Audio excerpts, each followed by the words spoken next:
अपन आज electric field के बारे में बात कर रहे हैं। इससे पहले वाला जो लेक्चर था उसके अंदर अपन ने कूलाम्ब फोर्स के बारे में बात की थी, कूलाम्ब फोर्स का फार्मूला, और वो पढ़ लिया।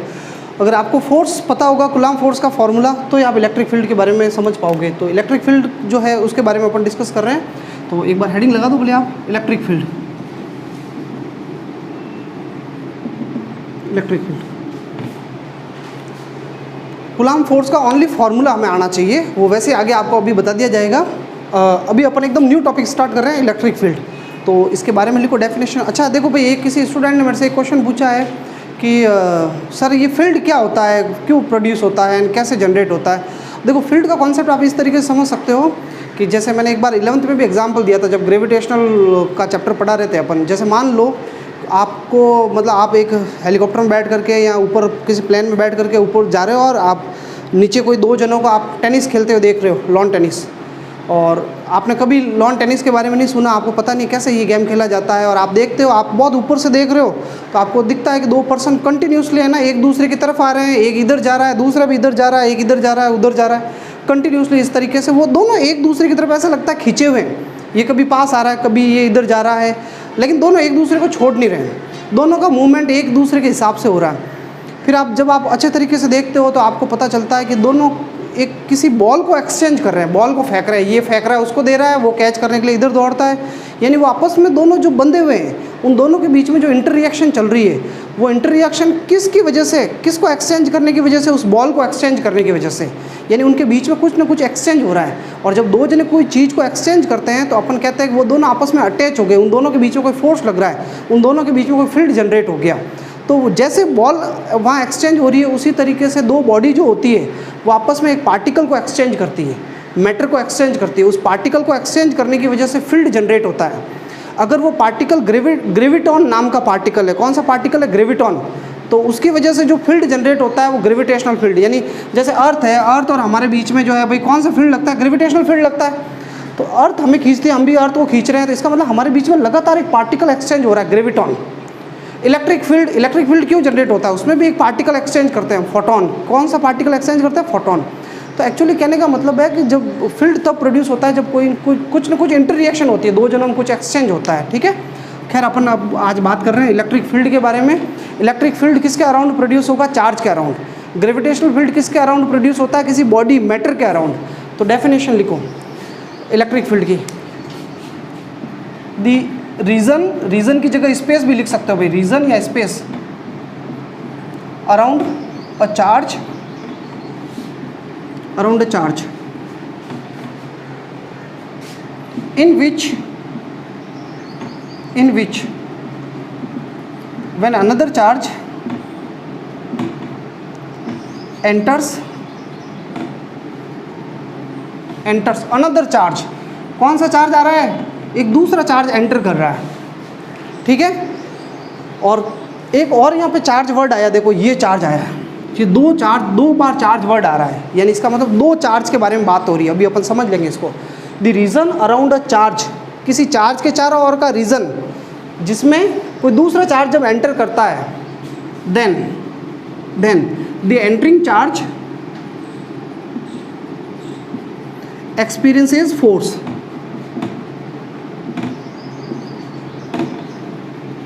is called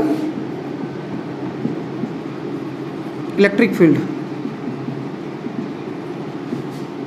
is called electric field।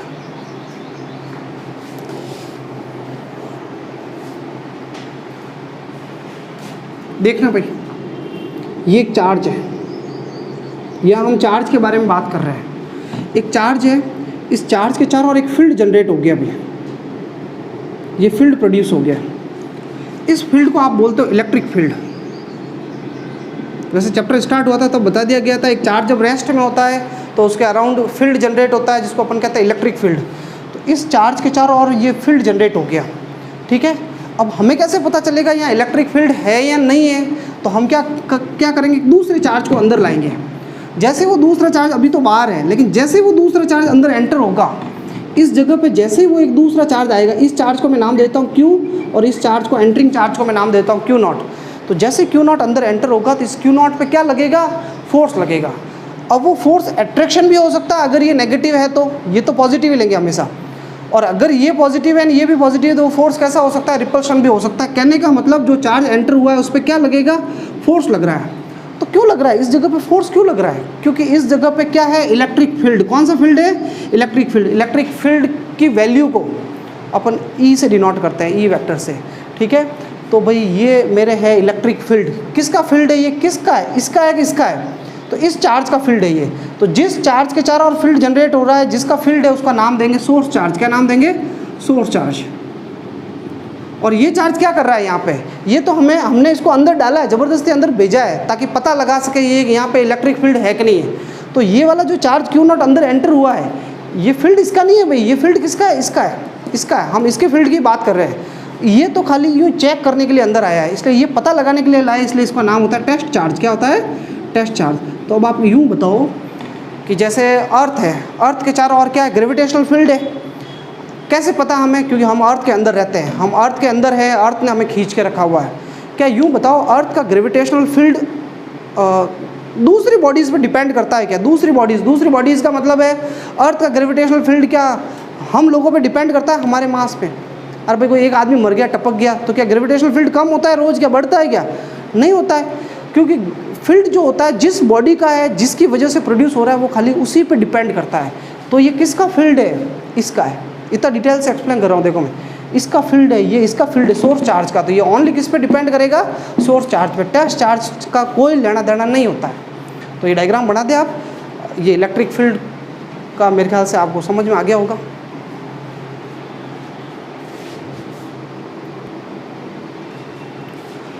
अब देखो आपको ये तो पता चल गया कि किसी चार्ज के अराउंड फील्ड जनरेट होता है, लेकिन किसी पर्टिकुलर पॉइंट पे फील्ड की वैल्यू कितनी होगी। जैसे ये चार्ज है, इस चार्ज के चारों ओर ये फील्ड जनरेट हो रहा है, तो आपको भी पता है दूर जाने पे फील्ड की वैल्यू वीक होगी, कम होगा। हालांकि ये सर्कल मैंने बनाया है, इसका मतलब यूँ नहीं फिक्स यहीं पे ख़त्म हो रहा है, ये तो हमने यूँ आइडिया से बनाया है। बाकी इलेक्ट्रिक फील्ड लॉन्ग रेंज है, बहुत दूर तक काम करता है, इन्फाइनाइट तक काम करता है। तो ये फिर इलेक्ट्रिक फील्ड है। आपको पता होगा कि यहाँ पे कोई चार्ज को मैं यहाँ रखूँगा तो फोर्स कम लगेगा, नज़दीक ले जाऊँगा तो और ज़्यादा फोर्स लगेगा, और नज़दीक जाएंगे और ज़्यादा फोर्स लगेगा। जितना पास जाओगे फोर्स ज़्यादा लगेगा। इसका मतलब है कि जितना ज़्यादा पास जा रहे हो फील्ड की स्ट्रेंथ भी बढ़ रही है, उसकी ताकत भी बढ़ रही है, उसकी इंटेंसिटी भी इंक्रीज़ हो रही है। तो किसी जगह हर जगह क्या एक जैसा फील्ड होगा क्या, इलेक्ट्रिक फील्ड की स्ट्रेंथ ताकत क्या हर जगह एक जैसी होगी क्या, नहीं होगी। जितना आप पास जाओगे फील्ड की स्ट्रेंथ बढ़ती जाएगी। फील्ड की स्ट्रेंथ बढ़ने का मतलब है कि वो उस चार्ज को और ज़्यादा रिपेल या अट्रैक्ट कर पाएगा। तो किसी पर्टिकुलर पॉइंट पे, इस स्पेस के अंदर किसी पर्टिकुलर जगह पे इलेक्ट्रिक फील्ड की कितनी वैल्यू है, उसको मेज़र करने के लिए अपन एक टर्म काम में लेंगे, इलेक्ट्रिक फील्ड स्ट्रेंथ। हेडिंग लगाओ, electric field strength, electric field strength. इसके ब्रैकेट में एक दूसरा नाम लिख लेना, intensity of electric field.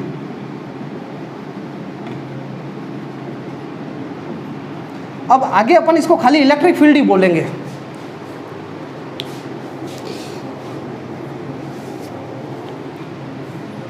Electric field strength, clear. देखो ये डायग्राम एक बार साइड में वापस बना देते हैं अपन। ये हमारा कौन सा चार्ज था भाई, सोर्स चार्ज। नोट में ये अभी लिखेंगे अपन। और ये इलेक्ट्रिक फील्ड था, इसमें ये जैसे सोर्स चार्ज ने एंटर किया, ये सॉरी टेस्ट चार्ज ने एंटर किया, तो इस क्यू ने इस क्यू नॉट के ऊपर क्या अप्लाई कर दिया था, फोर्स। क्यों फोर्स लगाया, क्योंकि इस जगह पे इलेक्ट्रिक फील्ड की स्ट्रेंथ है, ताकत है, इस जगह पे इलेक्ट्रिक फील्ड है। उस इलेक्ट्रिक फील्ड की कितनी स्ट्रेंथ होगी उसको कहते हैं ई वेक्टर। तो किसी पर्टिकुलर पॉइंट पे अगर आपको इलेक्ट्रिक फील्ड की स्ट्रेंथ डिटरमाइन करनी है, मेजर करनी है, तो उसकी डेफिनेशन क्या होगी। तो अपन एक बार लिख लेते हैं, let a test charge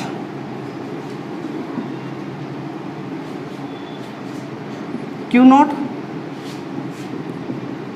experiences force F vector, experiences force F vector due to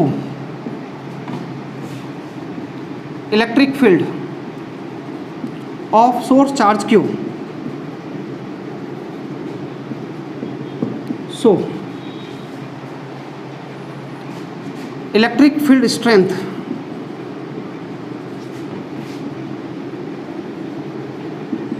is defined as, अब भाई मैं डबल इन्वर्टेड कॉमा में डेफिनेशन लिख रहा हूँ इलेक्ट्रिक फील्ड स्ट्रेंथ की।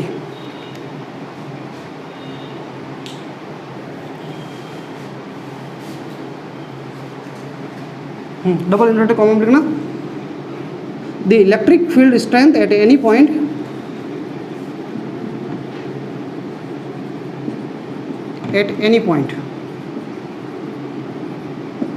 is defined as the ratio of electric force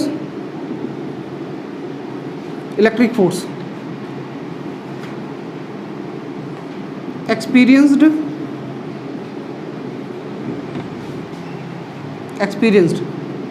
by test charge to the magnitude of test charge.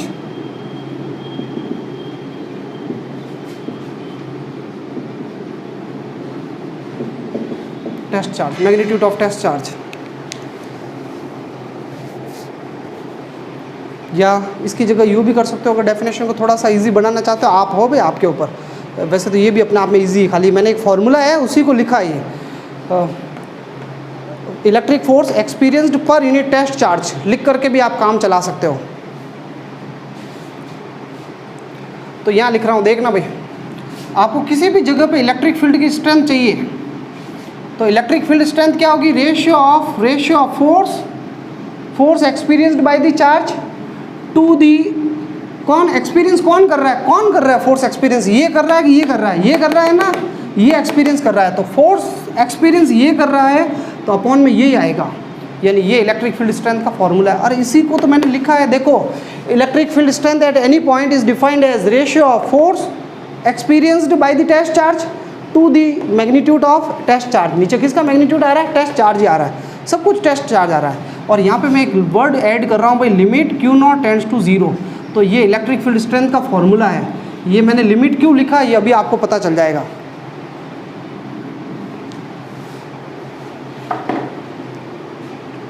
इतना easy है यार। अब आपको भले ही ये छो मैंने आलतू फालतू रामायण लिखी है भाई, इसमें कोई कंफ्यूज मत होना, आप खाली फॉर्मूला याद रखना और डेफिनेशन एग्जाम में मन से बनानी है। और समझ रहे हो, मन से डेफिनेशन बनानी है। लिख लिया, ठीक है। ये इलेक्ट्रिक फील्ड स्ट्रेंथ की डेफिनेशन है, ये formula F upon q naught. अब ये limit q naught tends to 0 क्या आ रहा है, ये क्यों आ रहा है, एक्चुअली इसका क्या रीज़न है, ठीक है। तो अब आपको स्टार लगा करके लिखना है।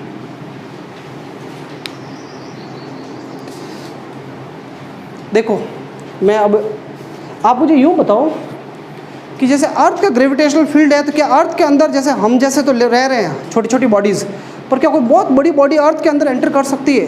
जैसे ये चार्ज है, मान लो ये चार्ज अगर ये भी बहुत बड़ा हो, तो आपको पता है इसके भी चारों और इसका भी तो फील्ड होगा, तो इसका भी फील्ड होगा फिर इसका भी फील्ड होगा। तो ये जैसे इसके अंदर जाएगा तो दोनों की फील्ड एक दूसरे को डिस्टर्ब नहीं करेंगे क्या, रिपेल नहीं करेंगे क्या, इंटरसेक्ट करेंगे ना। तो इसका मतलब ये तो फिर अंदर एंटर ही नहीं हो सकता। तो एक्चुअली अंदर इसके फील्ड के अंदर अगर ये दूसरा चार्ज अंदर एंटर हो रहा है तो ये खुद बहुत छोटा होना चाहिए, बहुत ही छोटा, इतना छोटा हो कि इसका खुद का फील्ड क्या हो, नेगलेक्ट इसके सामने। जैसे हम अर्थ के अंदर क्यों है भाई, क्योंकि हमारा खुद का फील्ड अर्थ के ग्रेविटेशनल फील्ड के कंपेरेटिवली बहुत कम है, लेकिन अर्थ के जितनी कंपेरेबल साइज़ की बॉडी अर्थ के ग्रेविटेशनल फील्ड में एंटर नहीं कर सकती।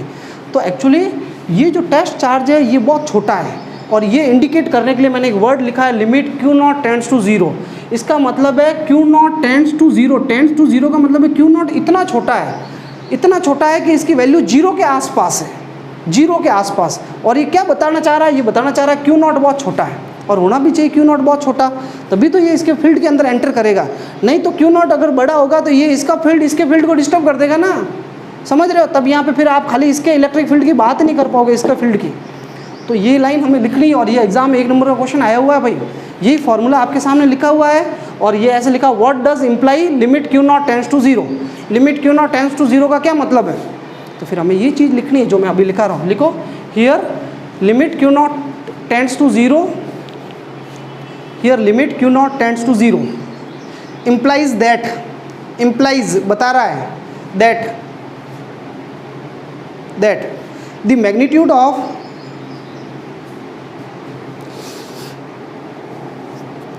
Of q naught is very negligible, या नेग्लिजिबल लिख लो, वेरी लिखने की कोई ज़रूरत नहीं है, इज नेग्लेजिबल, और नेग्लेजिबल के ब्रैकेट में लिख लो very small, very small, so that it can not affect या डिस्टर्ब, ब्रैकेट में डिस्टर्ब लिख लेना, द इलेक्ट्रिक फील्ड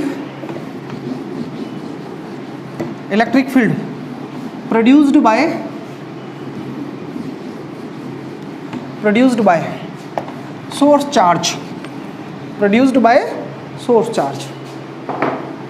अरे समझ रहे हो, इतना छोटा है हमारा टेस्ट चार्ज। अब आपको एक बार फॉर्मूला देखने पे ऐसा लगा होगा सर ने ये फॉर्मूला लिखा है limit Q naught tends to 0 F upon Q naught. मुझे एक बात बताओ, ये किसका फील्ड है, E किसका है? अरे यहाँ दो चार्ज की बात कर रहे हैं, बार बार दो चार्ज चल रहे हैं, Q और Q नॉट, ये किसका इलेक्ट्रिक फील्ड है? E किसका है? तो E Q का है। लेकिन आप देखो अजीब सा लग रहा है यार, फॉर्मूला देखने पे तो कहीं Q नज़र ही नहीं आ रहा है क्या? तो Q कहीं दिख ही नहीं रहा है, फॉर्मूला फील्ड Q का है, फॉर्मूले में कहीं Q बैठा ही नहीं है, फिर भी हम कह रहे हैं इलेक्ट्रिक फील्ड Q का है। आ तो Q नॉट रहा है। एक बार अगर मैं आपसे पूछ लूँ किसी स्टूडेंट को खड़ा करके कि भाई E और Q नॉट के बीच में क्या रिलेशन है, तो वो यही कहेगा इन्वर्सली प्रोपोर्शनल है, यानी Q नॉट अगर ज़्यादा होगा तो E कम हो जाएगा, ये अगर कम होगा तो ये ज़्यादा हो जाएगा, ऐसा बताएगा स्टूडेंट, कोई भी यही बताएगा ना फॉर्मूला देख कर के तो। लेकिन इन फैक्ट रियलिटी के अंदर ये इस पर बिल्कुल भी डिपेंड नहीं करता है। क्यों नहीं करता है, क्या कारण है? तो एक्चुअली ये जो ऊपर F दिख रहा है ना, इसमें भी छिपा हुआ Q नॉट बैठा है। जैसे ही मैं F की वैल्यू रखूंगा तो Q नॉट कटेगा, अभी आगे देखना एक डेरिवेशन आएगा, तब आपको पता चलेगा ये तो इलेक्ट्रिक फील्ड Q नॉट पे डिपेंड ही नहीं करता है, Q पे डिपेंड करता है। इसलिए ये इस फॉर्मूले को देख के कहीं कोई कंफ्यूज मत हो जाना कि ये Q नॉट पे डिपेंड कर रहा है। चलो आगे की बात है। अब आपको देखो कुछ इलेक्ट्रिक फील्ड के बारे में फैक्ट्स लिखते हैं भाई अपन। पहले इसका ऐसा यूनिट क्या होगा मुझे बताओ, क्या फॉर्मूला आया E का फॉर्मूला है F upon Q not.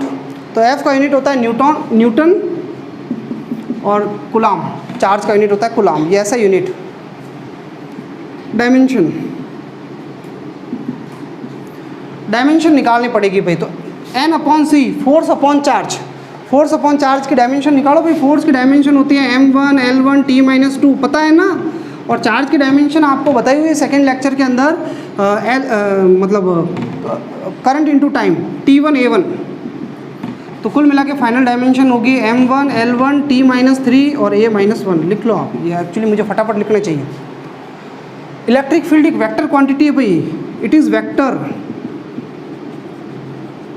Electric field vector quantity, electric field strength, इसकी डायरेक्शन होती है, अभी डायरेक्शन के बारे में आगे बात करने वाले हैं, ठीक है। इलेक्ट्रिक फील्ड कंजर्वेटिव होता है भाई, conservative, that means work done only depend upon initial and final position. ये तो 11 में पढ़ा हुआ है कंजर्वेटिव का।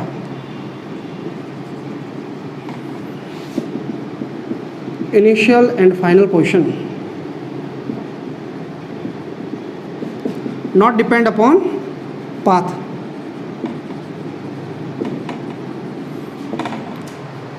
कंजर्वेटिव होता है, 11 में पढ़ा हुआ है, इसलिए लिख लिया फटाफट इलेक्ट्रिक फील्ड के बारे में। जल्दी से आप लिखें।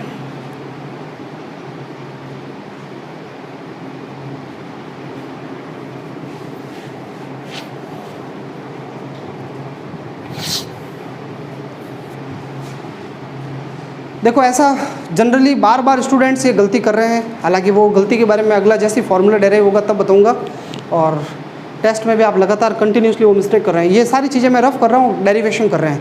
न्यूमेरिकल्स अपन 2 लेक्चर के बाद करेंगे, थियोटिकल टॉपिक्स करेंगे अपन। एक हेडिंग लगाओ, आपके अभी तक में पहला डेरिवेशन आ रहा है, जब से ये चैप्टर स्टार्ट हुआ है अभी तक आपने कोई डेरिवेशन नहीं पढ़ा है, और फिजिक्स डेरिवेशन के बिना अधूरी है। तो अपन एक डेरिवेशन करेंगे, electric field strength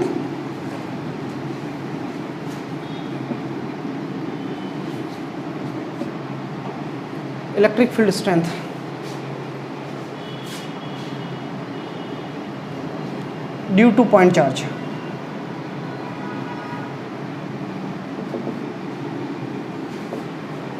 electric field strength due two point charge. Point charge का मतलब है अकेला एक सिंगल छोटा सा चार्ज, छोटे से रीजन में अगर चार्ज कन्फाइंड होता है, छोटी सी जगह में एक चार्ज पड़ा है, उसको कहते हैं पॉइंट चार्ज। अगर मान लो कोई स्फीयर है, उसके ऊपर बहुत सारे चार्ज पड़ा है, ये पॉइंट चार्ज नहीं होगा। पॉइंट चार्ज का मतलब है बहुत छोटे से रीजन में चार्ज पड़ा हुआ, ठीक है, आप समझो अकेला चार्ज है, एक चार्ज सिंगल, ठीक है। तो electric field strength due two point charge, तो आप लिखो लैंग्वेज थोड़ी सी, 2 लाइनें हमेशा लिखनी चाहिए जब भी कोई डेरिवेशन करते हैं। Let we want to find electric field strength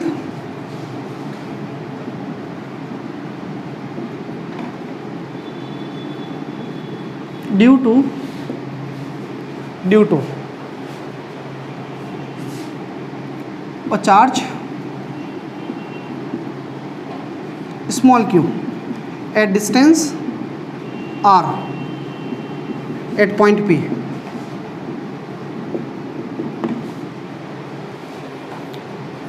So a test charge q naught is placed at P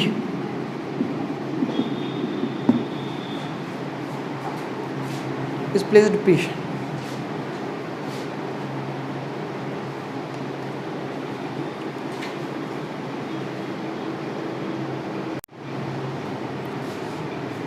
तो देखो अपन क्या करने वाले हैं, थोड़ी सी लैंग्वेज लिखी है, मैं बता देता हूँ हम क्या करने वाले हैं। डायग्राम बना ही रहे हैं। एक चार्ज है भाई, ये सोर्स चार्ज पॉइंट O पे पड़ा और इसका नाम है Q। हमें इसका इलेक्ट्रिक फील्ड फाइंड आउट करना है, electric field strength find out करनी है। कहाँ पे फाइंड आउट करनी, कितना दूर निकालना है, कोई ना कोई तो जगह होगी जहाँ निकालना है, यूँ थोड़ी मन में आए जहाँ निकाल सकते हो। तो हमें क्वेश्चन कह रहा है कि भाई आप इस चार्ज O से R डिस्टेंस पे, इससे R डिस्टेंस पे पॉइंट P है, यहाँ पे इलेक्ट्रिक फील्ड निकालो। तो मुझे यहाँ पे इलेक्ट्रिक फील्ड फाइंड आउट करना है इस जगह पे, इस सोर्स चार्ज से R डिस्टेंस पे। तो इलेक्ट्रिक फील्ड का पता लगाने का काम कौन करता है, टेस्ट चार्ज। तो मुझे यहाँ पे लाके किसको पटकना पड़ेगा, एक टेस्ट चार्ज को रखना पड़ेगा। ये भाई मैंने रख दिया टेस्ट चार्ज, और जैसे टेस्ट चार्ज रखोगे आप तो ये Q क्या करेगा, इस Q नॉट पे फोर्स लगाएगा। ये पॉजिटिव है, ये भी पॉजिटिव है, तो फोर्स की डायरेक्शन किधर होगी ये बताया हुआ है, रिपेल होगा, बाहर की तरफ दूर धक्का देगा, फोर्स बाहर है। और जिधर फोर्स होता है उधर ही इलेक्ट्रिक फील्ड की डायरेक्शन होती है। तो इलेक्ट्रिक फील्ड स्ट्रेंथ जो है वो भी कहाँ होगा, बाहर की तरफ होगा। अब मुझे ये electric field strength find out करनी है। तो सबसे पहले अपन O और मतलब Q और Q नॉट के बीच में फोर्स फाइंड आउट करते हैं, ठीक है। डायग्राम बना देना भाई, force between Q and Q not. Force का फॉर्मूला भी मैं बता चुका हूँ, कूलॉम फोर्स का फॉर्मूला। क्या फॉर्मूला होता है, 3 दिन से इतने न्यूमेरिकल किए जा रहे हैं, K Q1 Q2 upon R square. और मैंने कहा था खाली बस इस फॉर्मूले की जरूरत पड़ेगी। अरे ये होता है ना K Q1 Q2 upon R square, ये फॉर्मूला याद है। तो Q1 पहला वाला चार्ज कौन है, पहला वाला कौन है Q, और दूसरा वाला चार्ज कौन है Q नॉट, और अपॉन में डिस्टेंस कितनी है R।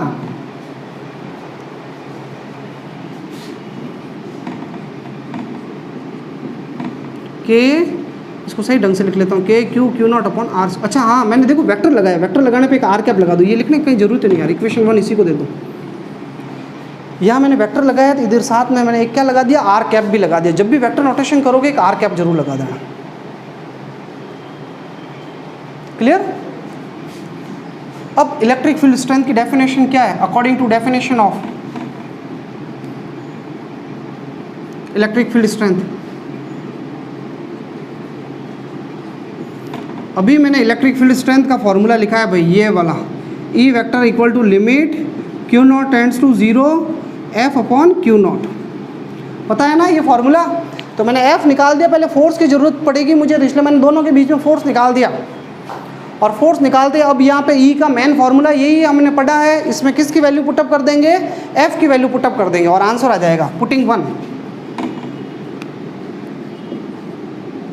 E vector equal to limit Q naught tends to 0, F की वैल्यू क्या भाई, F रखो K Q naught upon R square और R कैप, और अपॉन में कौन पड़ा है Q नॉट।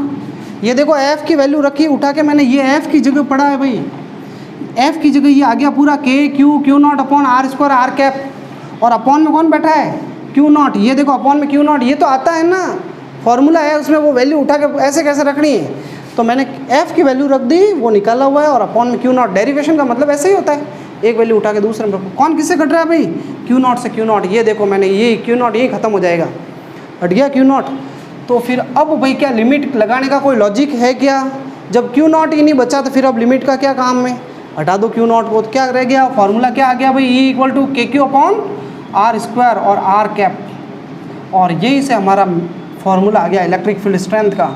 और इस फॉर्मूले को कोई गौर से देखे तो उसको पता चलता है कि ये इलेक्ट्रिक फील्ड स्ट्रेंथ किसकी थी, क्यू की थी ना। सोर्स चार्ज कौन था, क्यू। अरे क्यू सोर्स चार्ज था तो क्यू पे तो डिपेंड कर रहा है, देख लो मैंने आपको बताया था जैसे एफ की वैल्यू रखोगे आप क्यू नॉट हट जाएगा। तो एक्चुअली इलेक्ट्रिक फील्ड खाली सोर्स चार्ज क्यू पे डिपेंड करता है, क्यू नॉट पे डिपेंड नहीं करता है। ये हमारे डेरिवेशन हो गया कंप्लीट और ये फार्मूला भी आ गया। के क्या होता है, के क्या है भाई, के आप सबको याद होना चाहिए 1/4 पाई एप्सिलॉन नॉट होता है। ये नोट डाउन कर दो।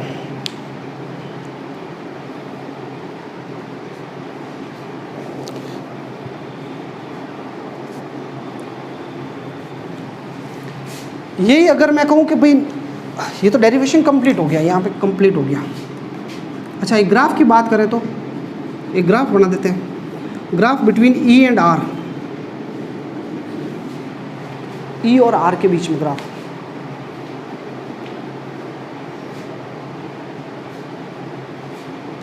तो ई और आर में ग्राफ क्या होगा भाई, ई इन्वर्सली प्रोपोर्शनल है आर स्क्वायर के, तो ई स्क्वायर के आर इन्वर्सली प्रोपोर्शनल है, तो ई इन्वर्सली प्रोपोर्शनल है आर स्क्वायर के, इसलिए ग्राफ कैसा होगा, फॉलिंग ग्राफ होगा। ई और आर के बीच में ऐसे गिरता हुआ ग्राफ आएगा ना।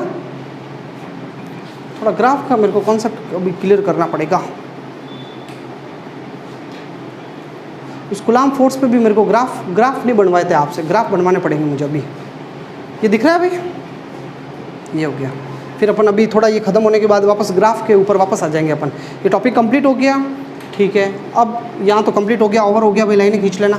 अब इससे रिलेटेड कुछ और इम्पॉर्टेंट बातें कर रहे हैं अपन। देखें ये इलेक्ट्रिक फील्ड किसका है, क्यू का। क्यू से आर डिस्टेंस पे इलेक्ट्रिक फील्ड पूछे आपको तो फॉर्मूला क्या होगा, K Q upon R square. Q से आर डिस्टेंस पे इलेक्ट्रिक फील्ड की जरूरत होगी के क्यू अपॉन आर स्क्वायर। अब इस क्यू नॉट की जरूरत है क्या, नहीं। तो इसलिए आप जब भी आपसे इलेक्ट्रिक फील्ड पूछा जाएगा तो अकेले एक ही चार्ज की जरूरत होगी, के क्यू बाई आर स्क्वायर। जबकि फोर्स पूछा जाता है ना तो फोर्स में दो चार्ज की जरूरत होती है, K Q1 Q2 upon R square. लेकिन इलेक्ट्रिक फील्ड में अब आपको एक ही चार्ज होगा और दूसरा होगा पॉइंट। आपको कहा जाएगा इस चार्ज की वजह से इस पॉइंट पे इलेक्ट्रिक फील्ड निकालो, तो चार्ज की वजह से निकालेंगे तो Q तो ये मिल गया, इस पॉइंट पे निकालना है, इसका मतलब चार्ज और पॉइंट के बीच की क्या काम आएगी, डिस्टेंस। तो ये दो चीज़ें तो आ रही है फॉर्मूले में, Q और R। अरे समझ रहे हो आप, आपको एक तो चार्ज की ज़रूरत पड़ेगी जिसका इलेक्ट्रिक फील्ड निकालना है, और जहाँ निकालना है उस पॉइंट की डिस्टेंस दी जाएगी। आपको बताया जाएगा कि इस पॉइंट पे इलेक्ट्रिक फील्ड निकालो, तो पॉइंट पे निकालो तो चार्ज और पॉइंट के बीच की क्या जरूरत पड़ेगी, डिस्टेंस की।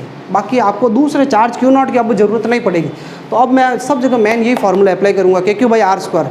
न्यूमेरिकल सेम वैसे ही होंगे जैसे कूलॉम फोर्स के ऊपर किए थे अपन ने। एक बात, अगर ये चार्ज नेगेटिव हो जाता तो भाई पॉजिटिव चार्ज का फील्ड तो कहाँ है, बाहर। ये चार्ज नेगेटिव होता और इधर मैंने टेस्ट चार्ज रखा था, तो फोर्स किधर लगता बताओ मुझे। तो वो नेगेटिव इस पॉजिटिव को अपनी तरफ खींचता, फोर्स उधर लगता अंदर, और फोर्स अंदर तो इलेक्ट्रिक फील्ड भी कहाँ होगा, अंदर की तरफ होगा। तो अगर नेगेटिव चार्ज होता है तो उसके फील्ड की डायरेक्शन उल्टी हो जाती है। तो नेगेटिव चार्ज का इलेक्ट्रिक फील्ड पूछा जाए तो आपको यही फार्मूला लगाना है। ये आर कैप जो आ रहा है ना, आर कैप, पहले आर कैप का मतलब था इधर, तो अब मैं नेगेटिव चार्ज के लिए बात करूँगा तो फिर इधर की तरफ इलेक्ट्रिक फील्ड है, इसलिए मुझे इस आर कैप के आगे क्या लगाना चाहिए, माइनस। क्या लगाना चाहिए, माइनस। तो आप है ना यहीं पे लिख लो। अब अपन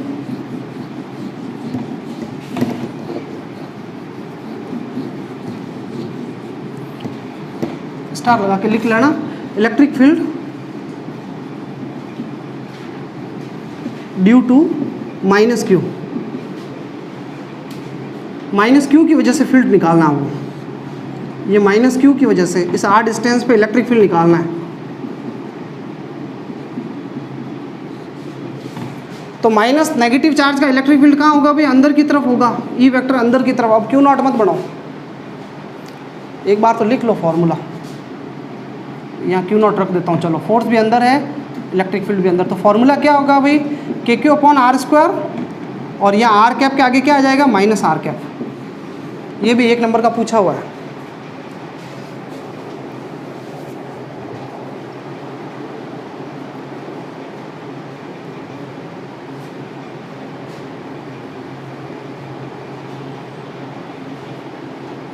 कंप्लीट हो गया, ठीक है। अब देखो एक दूसरी चीज़ पे मैं आ जाता हूँ, कौन सी वाली, ये नोट में ये बता देता हूँ भाई। अब देखो आगे अपन न्यूमेरिकल्स करेंगे ना, तो न्यूमेरिकल्स में अपन को बार बार डायरेक्शन बढ़ानी पड़ेगी, तो इसलिए मैं एक बार वापस आपको रिमाइंड करवा देता हूँ। पॉजिटिव चार्ज की वजह से अगर आपको कहा जाएगा इस पॉइंट पे इलेक्ट्रिक फील्ड बताओ, तो पॉजिटिव की वजह से इलेक्ट्रिक फील्ड निकालना है, पॉजिटिव चार्ज किसी भी पॉइंट को बाहर की तरफ धक्का देगा, याद रहेगा ये, पॉजिटिव चार्ज का फील्ड बाहर की तरफ, और नेगेटिव चार्ज का फील्ड कहाँ होगा भाई, इस पॉइंट पी पे अंदर की तरफ होगा, electric field will be inward. ये डायग्राम बना दो, इससे आपको डायरेक्शन का आइडिया हो जाएगा। ये along the joining line outward, ये along the joining line inward.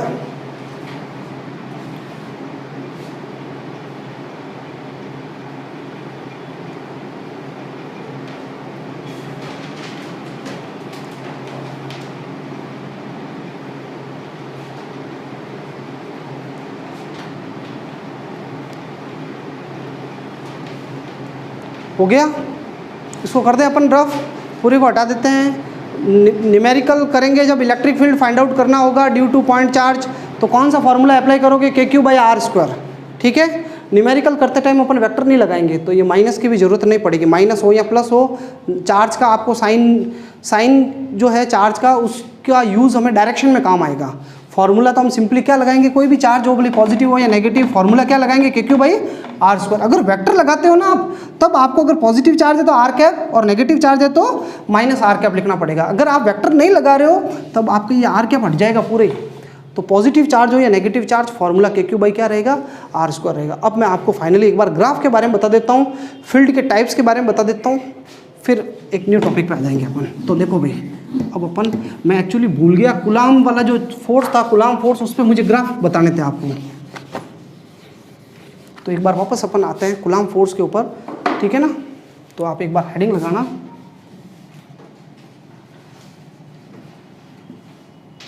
Graphs related to coulomb force,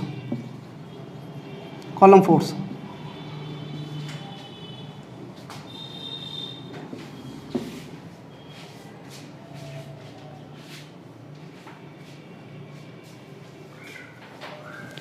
देखो भाई, कूलाम फोर्स का फॉर्मूला ये होता है KQ1Q2/R²। यही फॉर्मूला है। Q1 और Q2 दो चार्ज होते हैं, क्लियर। सबसे पहले मैं ग्राफ बना रहा हूँ between F and R, F और R के बीच में ग्राफ बना रहा हूँ आप। तो F और R में ग्राफ कहा जाए तो F तो आ रहा है ऊपर और R कहाँ आ रहा है भाई, नीचे, और वो भी R का स्क्वायर आ रहा है। तो अगर आपको कहा जाए F और R में ग्राफ बनाओ तो ऊपर नीचे है, तो इसका मतलब इन्वर्सली प्रोपोर्शनल है। क्या है, इन्वर्सली प्रोपोर्शनल। और इन्वर्सली प्रोपोर्शनल के ग्राफ हमेशा गिरते हुए आते हैं, फॉलिंग ग्राफ होते हैं, फॉलिंग, उनको कहते हैं हाइपरबोलिक ग्राफ। कौन से ग्राफ होंगे, हाइपरबोलिक। तो इसलिए F और R स्क्वायर के बीच में ग्राफ बनाना है तो ग्राफ ऐसा होगा भाई, देखना, ये F और ये R के बीच में ग्राफ बना रहा हूँ। और कैसा ग्राफ आएगा, गिरता हुआ ग्राफ आएगा। ग्राफ ऊपर की तरफ तब होगा जब दोनों चार्ज जो है, या तो देखो दोनों चार्ज पॉजिटिव हो, यानी ये Q1 और Q2 अगर दोनों पॉजिटिव होंगे, Q1 और Q2 ये भी पॉजिटिव है, ये भी पॉजिटिव है, तो भाई आप Q1 × Q2 करोगे तो आंसर कैसा आएगा, पॉजिटिव आएगा। तो फोर्स पॉजिटिव होगा। और पॉजिटिव दोनों होंगे तो क्या करेंगे, रिपेल करेंगे ना। तो रिपल्शन का मतलब भी पॉजिटिव फोर्स होता है। अच्छा, दोनों चार्ज नेगेटिव होंगे तब क्या होंगे भाई, माइनस माइनस भी मल्टीप्लाई होंगे तो क्या होगा, यहाँ माइनस माइनस रखोगे, मल्टीप्लाई होकर क्या हो जाएंगे, प्लस। तो वापस फोर्स पॉजिटिव आएगा, रिपल्सिव फोर्स होगा। यानी दोनों चार्ज अगर पॉजिटिव होंगे या दोनों चार्ज नेगेटिव होंगे तो फोर्स होगा रिपल्सिव। और दोनों चार्ज पॉजिटिव होते हैं या दोनों चार्ज नेगेटिव होते हैं तो इनका प्रोडक्ट हमेशा ग्रेटर देन क्या होता है, 0। तो Q1 Q2 का प्रोडक्ट ग्रेटर देन 0 है, इसका मतलब Q1 और Q2 में होगा रिपल्शन, और रिपल्शन के केस में ग्राफ आएगा ऊपर। पर अगर ऐसा हो गया, एक पॉजिटिव है ना एक क्या है, नेगेटिव, तो इनको मल्टीप्लाई करेंगे तो आंसर कैसा आएगा, F कैसा आएगा, नेगेटिव, फोर्स नेगेटिव आएगा। तो ऐसे केस में ग्राफ कहाँ चलेगा, नीचे होगा। तो ऐसे ही हाइपरबोलिक ही, पर ग्राफ नीचे की तरफ आएगा। और इस वाले केस में Q1 × Q2 जो होगा वो लेस देन क्या होगा, 0। तो Q1 × Q2 ग्रेटर देन 0 का मतलब तो है रिपल्सिव फोर्स है, और Q1 Q2 लेस देन 0 का मतलब है अट्रैक्टिव फोर्स है। अट्रैक्टिव के लिए ग्राफ नीचे आएगा, रिपल्सिव के लिए ऊपर आएगा। ठीक है, ये ग्राफ बना दो, इसको हटा देता हूँ मैं। फिर दूसरा एक ग्राफ और बना रहे हैं।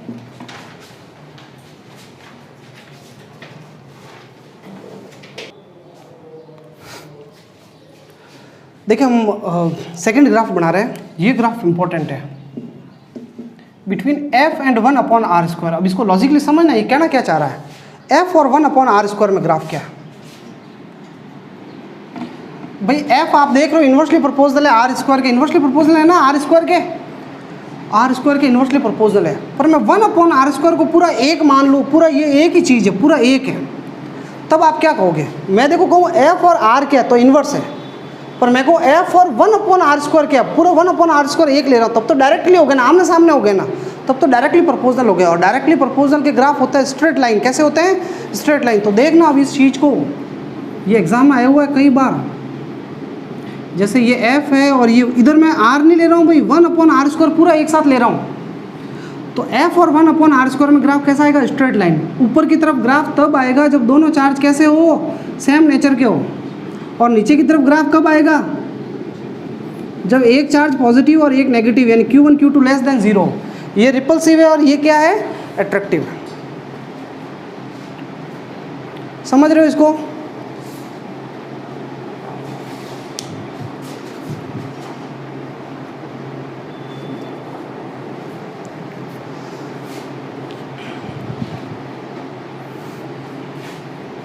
अब इसी पे मैं जैसे एक छोटा सा क्वेश्चन दे देता हूँ आपको।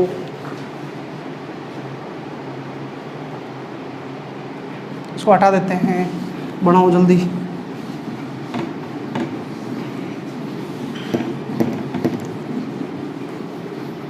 ये क्वेश्चन आया हुआ है, draw the graph f versus 1/r² for pair of charges 2 microcoulomb 3 microcoulomb and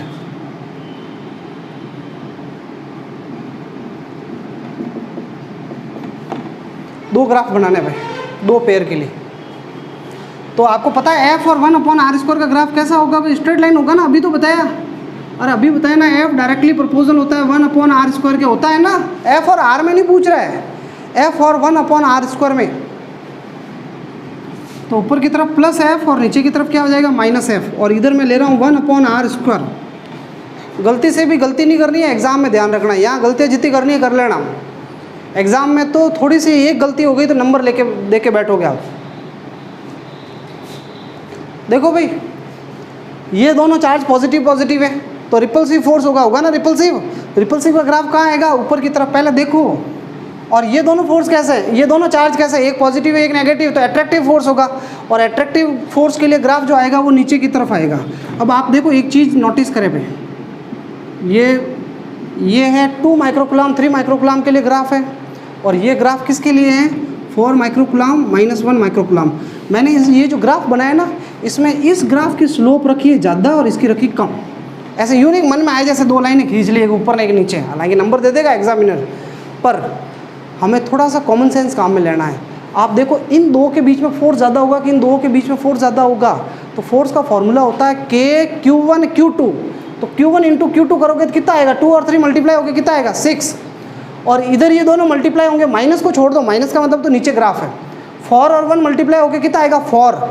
तो ये यहाँ Q1 × Q2 है 4 और इधर Q1 × Q2 है 6 ज़्यादा है ना। तो ये फोर्स ज़्यादा होगा, इनके बीच में फोर्स ज़्यादा होगा, इसलिए इनका ग्राफ थोड़ा ऊपर की तरफ होगा। ये स्लोप ज़्यादा होगी और इसकी स्लोप क्या होगी? कम होगी। बाकी तो क्या है, बना दो। अरे ये ऐसी टेक्निकल चीज़ें कोई नहीं बताने वाला बैठा है, ध्यान रखना।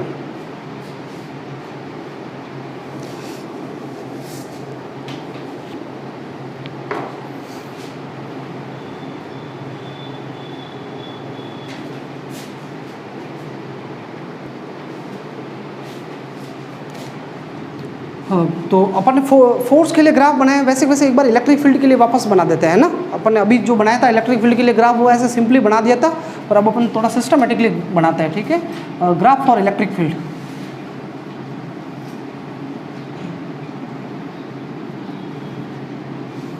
Graphs for electric field. तो इलेक्ट्रिक फील्ड का फॉर्मूला क्या है भाई? KQ/r²। अभी तो पढ़ा आप सबने, KQ/r²। सबसे पहला है अपन between E and R, E और R के बीच में ग्राफ बनाएंगे। तो E और R तो भाई इन्वर्सली प्रोपोर्शनल है ना, E इन्वर्सली प्रोपोर्शनल है R² के, तो कैसा ग्राफ आएगा? फॉलिंग ग्राफ आएगा फॉलिंग। तो बना देते हैं हम फॉलिंग ग्राफ, लेकिन दो ग्राफ आएंगे, ऊपर E पॉजिटिव नीचे E नेगेटिव। ये गिरता हुआ ग्राफ किसके बीच में बना रहे हैं? E और R के बीच में, और E इन्वर्सली प्रोपोर्शनल है R के स्क्वायर के, इसलिए ग्राफ हाइपरबोलिक आएगा। ये देखो, और ये ग्राफ आ गया। ये ऊपर वाला ग्राफ होगा जब Q > 0 होगा, Q पॉजिटिव होगा तब ग्राफ आएगा ऊपर, इलेक्ट्रिक फील्ड भी पॉजिटिव होगा। और Q <0 होगा, नेगेटिव होगा, तो इलेक्ट्रिक फील्ड की डायरेक्शन भी उल्टी होगी। नेगेटिव। अरे समझ में आया हुआ है ना, अभी तो बताया कूलाम में इलेक्ट्रिक फील्ड में एक ही चार्ज होता है और फोर्स में दो होते हैं, Q1 Q2। अच्छा मुझे ये बताओ भाई, graph between E and 1/r²। तो E क्या है, 1/r² के क्या है, डायरेक्टली प्रोपोर्शनल है ना, तो कैसे ग्राफ आएगा, स्ट्रेट लाइन।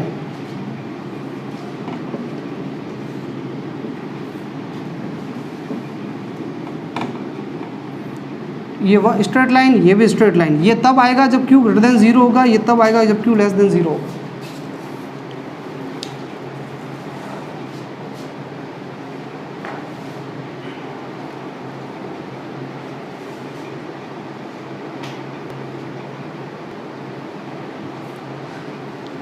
देखो अब अपन डिस्कस कर रहे हैं, एक छोटा सा टॉपिक है टाइप्स ऑफ इलेक्ट्रिक फील्ड। तो एक हेडिंग लगा दो, types of electric field.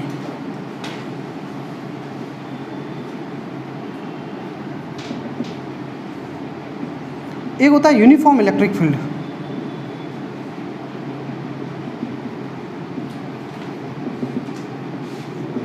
Uniform मतलब हर जगह एक जैसा, यानी ऐसा इलेक्ट्रिक फील्ड जिसका मैग्नीट्यूड और डायरेक्शन सेम हो, हर पॉइंट पे सेम हो। The electric field whose magnitude and direction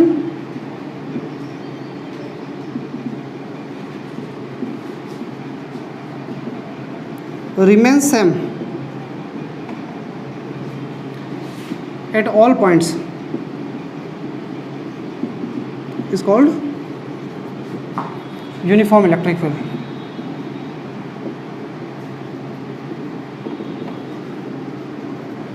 हर जगह पे इलेक्ट्रिक फील्ड की वैल्यू एक जैसी हो।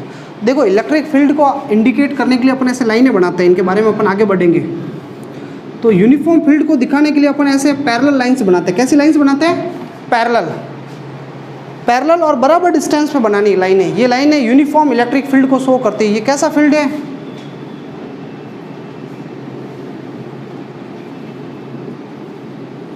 अब जैसे मान लो कि इस पॉइंट पे इलेक्ट्रिक फील्ड की वैल्यू 5 है, 5 न्यूटन अपॉन कूलाम है।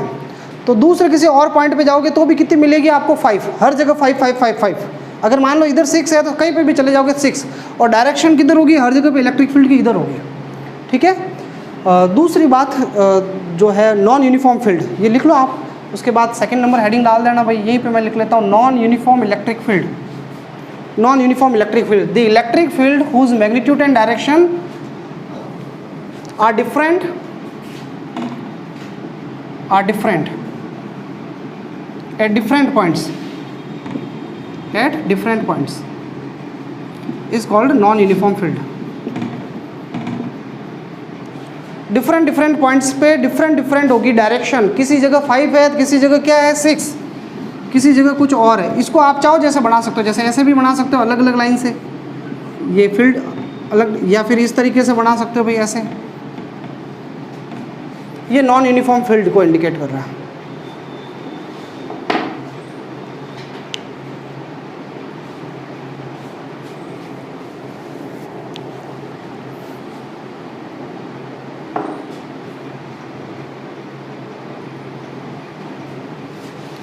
अब हेडिंग लगाना टाइम वेरिंग। एक थर्ड टाइप और होता है टाइम वेरिंग इलेक्ट्रिक फील्ड। ये क्या होता है, ये यूनिफॉर्म और नॉन यूनिफॉर्म से थोड़ा अलग कैटेगरी का है। इसमें टाइम के साथ एक ही जगह पे वैल्यू चेंज हो जाती है। टाइम वेरिंग इलेक्ट्रिक फील्ड लिखो, the electric field whose magnitude and direction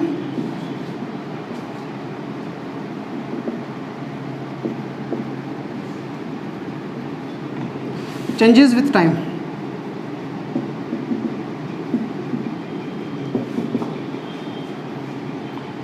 is called time varying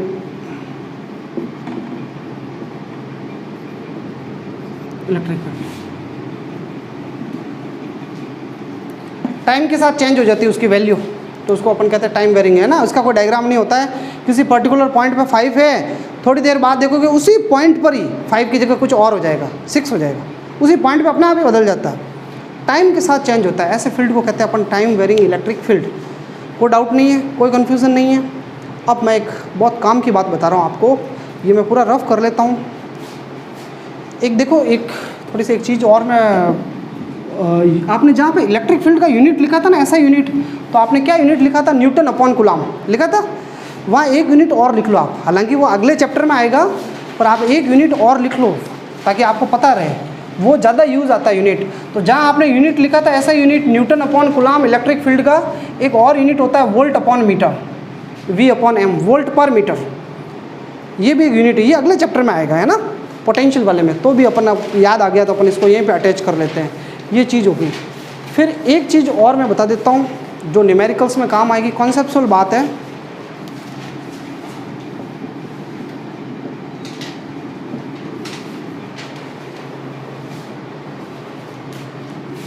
force in electric field.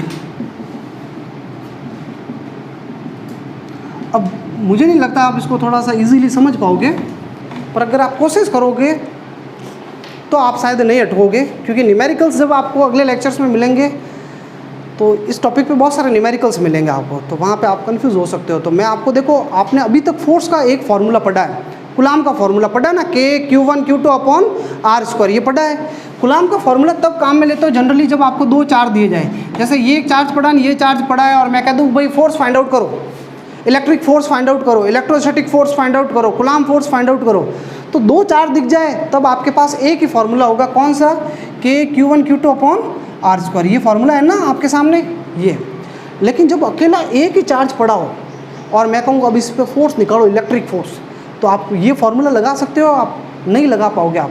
तो क्वेश्चन क्या करेगा, उस केस के अंदर आपको समझ जाना कि एक दूसरा फार्मूला है हमारे पास, अकेला एक चार्ज है तब, वो दूसरा फार्मूला जो है वो मैं यही बता रहा हूँ। तो अभी आपको पता होगा कि मैंने जब आपको टॉपिक पढ़ा है इलेक्ट्रिक फील्ड के बारे में, सोर्स चार्ज और टेस्ट चार्ज वाला, देखना इसको, देखना, ये बढ़ाना मत भाई। ये चार्ज है Q, क्लियर, और इसके अंदर एक दूसरे चार्ज ने एंटर कर दिया था जिसका क्या नाम था, Q0। इस पर फोर्स लग रहा था F और इलेक्ट्रिक फील्ड कितना था, E। तो F का फॉर्मूला क्या लिखा था आपने, लिमिट, चलो लिमिट नहीं लगाते अपन तो सीधा, सॉरी, E का फॉर्मूला क्या लिखा था आपने, लिमिट F0 Q0, F ये Q0 टेंड्स टू 0, उसको मैं नहीं लिख रहा हूँ, E = F अपॉन Q0 लिखा था ना। ये किस पे फोर्स लग रहा है, F किस पे फोर्स लग रहा है, इस पे Q0 पे। कौन लगा रहा है इस पे, Q0 पे फोर्स कौन लगा रहा है, वही लगा रहा है। और मैं वो नहीं बोलूँ, उसका नाम नहीं लूँ, उसको छिपा दूँ मैं, तो मैं यूँ भी तो कह सकता हूँ इलेक्ट्रिक फील्ड इस पर फोर्स लगा रहा है, इलेक्ट्रिक फील्ड की वजह से तो Q0 पे फोर्स लग रहा है। अरे Q0 पे फोर्स कौन लगा रहा है, वो लगा रहा है, पर वो कैसे लगा रहा है, वो अपने फील्ड के थ्रू लगा रहा है, इलेक्ट्रिक फील्ड की हेल्प से लगा रहा है। इसका मतलब इस Q0 पे कौन फोर्स लगा रहा है, इलेक्ट्रिक फील्ड लगा रहा है। तो अगर आपको कहते हैं किसी Q0 चार्ज पे फोर्स निकालो इलेक्ट्रिक फील्ड की वजह से, तो मैं इसको उधर भेज देता हूँ। तो फोर्स का क्या फॉर्मूला आ गया, Q0 × E।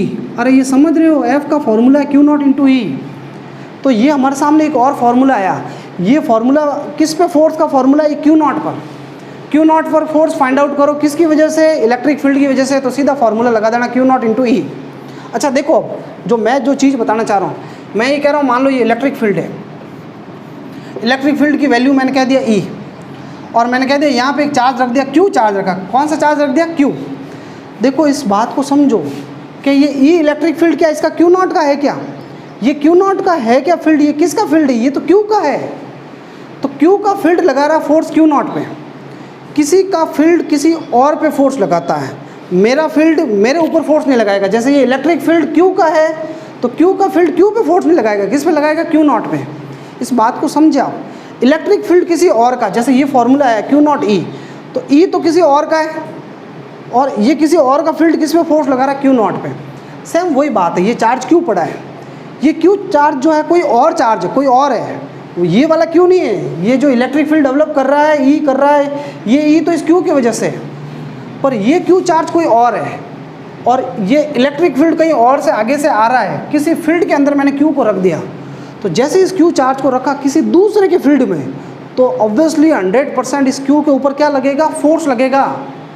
अरे किसी और के फील्ड में ये Q आ गया, और फोर्स किधर लगेगा, जिधर फील्ड है, इलेक्ट्रिक फील्ड है, तो इलेक्ट्रिक फील्ड के अलॉन्ग फोर्स लगेगा पॉजिटिव चार्ज के ऊपर।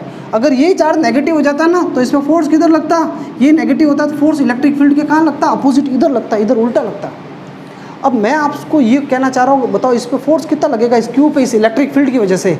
तो ये फॉर्मूला अप्लाई करो आप, फोर्स निकालना है। इस बार फोर्स किस पे लग रहा है, Q0 पे नहीं लग रहा है, इस बार किस पे लग रहा है, Q के ऊपर लग रहा है फोर्स। अरे Q के ऊपर फोर्स लग रहा है, तो क्यू नॉट की जगह कौन आ जाएगा, क्यू, और इलेक्ट्रिक फील्ड कितना है भाई, ई है, तो फोर्स का फॉर्मूला हो जाएगा क्यू इंटू ई। तो अब मैं क्या चाह रहा हूँ, मैं ये कहना चाह रहा हूँ कि अगर कोई क्यू चार्ज को, किसी क्यू चार्ज को अगर इलेक्ट्रिक फील्ड में रख दो, if a charge Q is placed in external, external मतलब किसी और का है फील्ड ई, किसी एक्सटर्नल फील्ड में रख दिया जाए, कोई दूसरा इलेक्ट्रिक फील्ड में रख दिया, तो भाई क्यू तो किसी और के फील्ड में घुस गया, तो फोर्स तो लगना ही लगना है ना, ई, देन फोर्स। तो फोर्स का क्या फॉर्मूला होगा मुझे बताओ ना यार, क्यू इंटू ई होगा। ये याद रह जाएगा क्या फॉर्मूला फोर्स का, पॉजिटिव चार्ज है तो प्लस का क्यू ई, नेगेटिव चार्ज है तो माइनस क्यू ई कर लेना। ये देखो डायग्राम भी बना देता हूँ मैं, ये इलेक्ट्रिक फील्ड है, इस इलेक्ट्रिक फील्ड में आपने इस क्यू चार्ज को रख दिया भाई, जैसे ही रखा तो इस पर फोर्स लगेगा। यार कहाँ कन्फ्यूज़न है यार। तो मैं ये कहना चाह रहा हूँ फोर्स के दो फॉर्मूले, के Q1 Q2 upon R square, और एक फोर्स का formula Q E. Q E formula जब लगाएंगे तब दिमाग में रखना ये क्यू फील्ड जो है, ये सॉरी ई फील्ड जो है क्यू का नहीं है, क्यू की वजह से नहीं है, ये ई कहीं और से आ रहा है। अब वो और से आ रहा है वो हमें नहीं पता, ठीक है। और अगर ये क्यू का फील्ड होता ई तो क्या होता है, तो इधर क्यू आता क्या, तो इधर कौन आ जाता, क्यू नॉट आ जाता। तो कौन आ जाता इधर, क्यू नॉट आ जाता। फिर आगे जब हम न्यूमेरिकल्स करेंगे तब आपके और कॉन्सेप्ट क्लियर हो जाएंगे। फर्स्ट टाइम है इसलिए थोड़ा सा दिमाग में ऐसे उलझुल चल सकता है, क्या है क्या नहीं है, बाकी इंटरेस्टिंग होगा। आप 2-3 न्यूमेरिकल करते ही एकदम परफेक्ट हो जाएगा।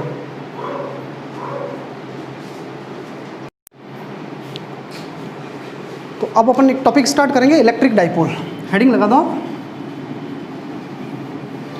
Electric dipole.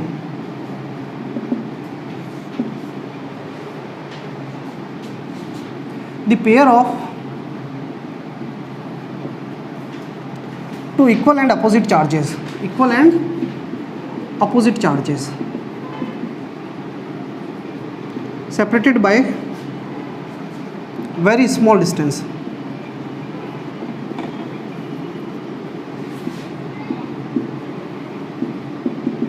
is called electric dipole। ठीक है, बहुत इजी है भाई डाइपोल। केमिस्ट्री में भी आप इसके बारे में सुनते हैं। डाइपोल का मतलब होता है दो इक्वल चार्ज हैं, दोनों का मैग्नीट्यूड इक्वल है। मैग्नीट्यूड का मतलब होता है वैल्यू। 2 माइक्रोकुलाम का चार्ज है तो उसका मैग्नीट्यूड है 2 माइक्रोकुलाम, ठीक है। और नेचर का मतलब है कि भाई इसका साइन पूछा जा रहा है, पॉजिटिव है कि नेगेटिव चार्ज है। तो दो चार्ज पड़े हैं, दोनों का मैग्नीट्यूड सेम है, यानी ये है तो दोनों अपोजिट है, एक प्लस क्यू है और एक क्या है भाई माइनस क्यू। दो चार्ज है, एक नेगेटिव एक माइनस क्यू चार्ज है। मैं यहाँ माइनस क्यू लिख लेता हूँ, इधर क्या लिख लेते हैं प्लस क्यू। क्लियर, दोनों चार्ज है, दोनों चार्ज का पेयर जो है इक्वल और अपोजिट चार्जेस है। और ये पॉइंट ए पे पड़ा है, ये पॉइंट बी पे पड़ा है, तो दोनों चार्ज देखो है तो इक्वल है, ये भी क्यू है और ये भी क्या है क्यू, बट इनका नेचर अपोजिट है। एक चार्ज नेगेटिव है और एक चार्ज क्या है पॉजिटिव है। समझ रहे हो इसको, एक नेगेटिव चार्ज एक पॉजिटिव चार्ज है। इनका ये मिड पॉइंट है, इसको सेंटर कह देते हैं। सेंटर से इसकी डिस्टेंस को मैं स्मॉल ए कह देता हूँ, इसकी डिस्टेंस को भी स्मॉल है, तो टोटल दोनों चार्ज के बीच की डिस्टेंस कितनी हो जाएगी 2 है। तो डाइपोल का मतलब डाई यानी 2, पोल का मतलब एंड्स, 2 एंड। तो ऐसा पेयर जिसमें दोनों चार्ज है तो इक्वल है लेकिन उनका साइन जो है डिफरेंट है, नेचर जो है अपोजिट है। जैसे यूँ कह दो ये एक चार्ज है 2 माइक्रोकुलाम माइनस का और एक प्लस 2 माइक्रोकुलाम, तो ये डाइपोल है। बट ऐसे हो गया एक -2 है एक +3 है, तो ये डाइपोल होगा क्या, ये नहीं होगा फिर डाइपोल। डाइपोल की मस्ट कंडीशन है कि दोनों चार्ज इक्वल होने चाहिए और अपोजिट भी होने चाहिए। अगर दोनों +3 है तब भी कोई मतलब नहीं। तो बहुत इजी डेफिनेशन है, pair of 2 equal and opposite charge, और बहुत नज़दीक रखे हुए हैं, बहुत कम डिस्टेंस पे रखे हुए हैं, ये डाइपोल है। क्लियर। डाइपोल के अंदर भाई अभी वो जो इलेक्ट्रिक फील्ड का टॉपिक मैंने आपको करवाया था उसमें वो डेफिनेशन सोर्स चार्ज की तो और एक टेस्ट चार्ज की डेफिनेशन वो वहाँ लिख लेना कहीं पे आप, है ना, बाद में अटैच करवा देंगे उसको। देखो भाई ये तो चलो मैंने बता दिया आपको ये जो लाइन है जो दोनों चार्ज को ज्वाइन करती है, ये दोनों चार्ज को मिलाने वाली जो लाइन है ना, ये लाइन दिख रही है आपको, ये लाइन, इसको बोलते हैं अपन एक्सिस। ये एक्सिस ऑफ डाइपोल है, ये एक्सिस है। और देखो इनके सेंटर से जाने वाली ये जो परपेंडिकुलर लाइन दिख रही है, ये वाली परपेंडिकुलर लाइन, ये वाली, ये डाइपोल की एक्सिस के परपेंडिकुलर जो लाइन सेंटर से जा रही है इसको कहते हैं इक्वेटोरियल। क्या कहते हैं, इक्वेटोरियल।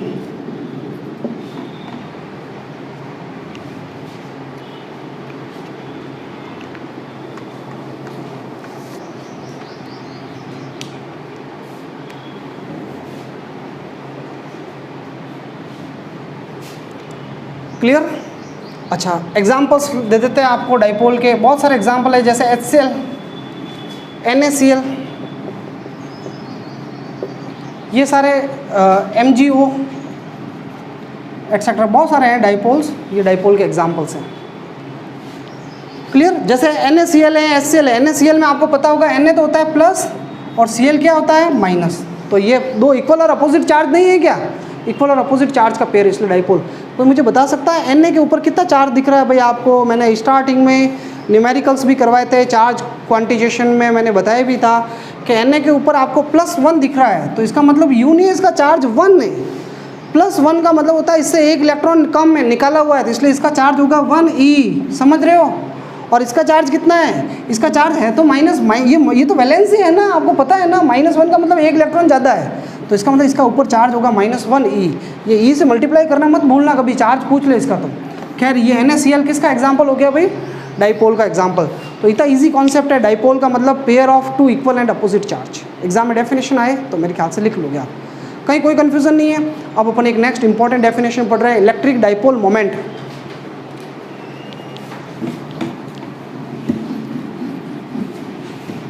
हेडिंग डाल दो,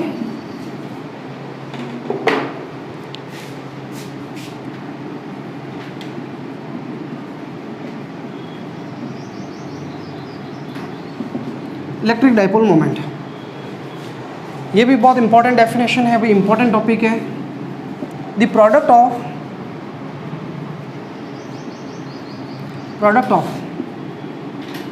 magnitude of charge, magnitude of कोई भी एक चार्ज हो जाएगा भाई, either charge, magnitude of charge कोई भी एक charge and distance between charges of dipole is called electric dipole moment. Movement मत लिखना, मूवमेंट मत लिखना, moment, moment, electric dipole moment. अरे हो गई डेफिनेशन क्लियर? तो अभी मैंने जस्ट आपको ये बताया इलेक्ट्रिक डाइपोल क्या होता है, एक चार्ज माइनस होता है और एक चार्ज क्या होता है प्लस, और दोनों चार्ज के बीच की डिस्टेंस कितनी थी भाई? दोनों के बीच की डिस्टेंस कितनी थी? 2a। तो डाइपोल मोमेंट जो होता है, dipole moment, electric dipole moment,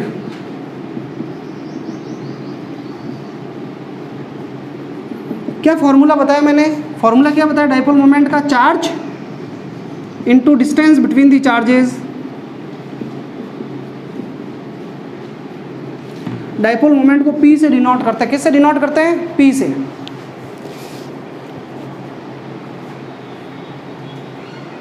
dipole moment को P से डिनोट करते हैं। यार इतना इजी, एक क्वांटिटी पढ़ रहे हैं, एक टर्म, एक मतलब सिंपल सी क्वांटिटी है, उसकी डेफिनेशन पढ़ रहे हैं।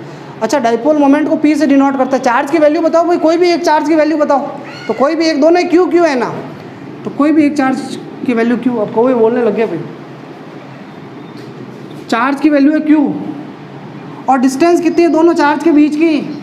कितनी है डिस्टेंस? 2a।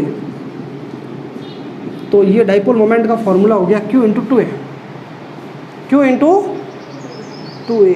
अरे समझ रहे हो, ये इंपॉर्टेंट है, P का फॉर्मूला पूछूंगा आगे, Q into 2a, this is dipole moment. देखो एग्जाम में स्टूडेंट कंफ्यूज हो जाते हैं, एग्जाम में डेफिनेशन आ रही है डाइपोल की और लिख लेते हैं डाइपोल मोमेंट, और डाइपोल मोमेंट की डेफिनेशन आती है तो वहाँ डाइपोल की डेफिनेशन लिख के आ जाते हैं। डाइपोल क्या है? एक ऑब्जेक्ट है, ऑब्जेक्ट एक चीज़ है, दो चार्ज का पेयर है और उसकी वजह से प्रोड्यूस हो रहा है, क्वांटिटी है, टर्म है, उसका नाम है डाइपोल मोमेंट। ये क्वांटिटी है, इसका फॉर्मूला है, तो फॉर्मूला है तो फिर इसका यूनिट भी होगा ना यूनिट, तो अपन इसका ऐसा यूनिट निकालते हैं। लेकिन उससे पहले एक चीज़ ध्यान रखना, ये वेक्टर है भाई, वेक्टर। तो इसको वेक्टर फॉर्म में कैसे लिखोगे? वेक्टर फॉर्म में लिखना है अगर आपको, तो P के ऊपर वेक्टर आ जाएगा Q इंटू 2a और n कैप आ जाएगा। क्या आ जाएगा? n कैप एक यूनिट वेक्टर है।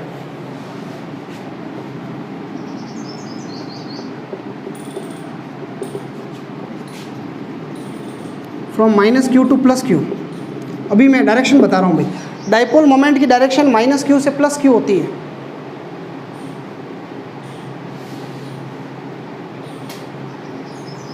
ये लिख लो पहले एक बार। अब देखो डाइपोल मोमेंट जो पढ़ा है हमने अभी जस्ट, उसका फॉर्मूला पढ़ लेते हैं, नहीं उसके फैक्ट्स पढ़ लेते हैं। क्या क्या 2 फैक्ट्स है, फैक्ट्स। एक तो पहले इसका यूनिट बताओ भाई।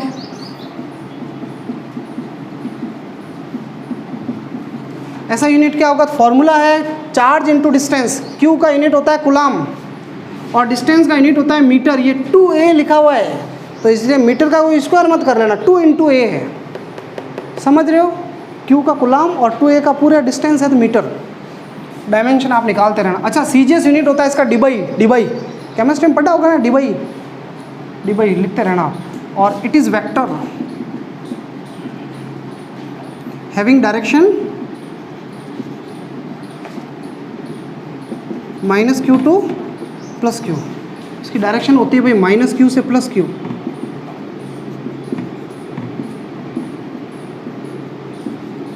ये देखो डाइपोल मोमेंट की डायरेक्शन याद रखना, -q से किधर होती है, +q की तरफ होती है इसकी डायरेक्शन। ये डाइपोल मोमेंट कंप्लीट हो गया।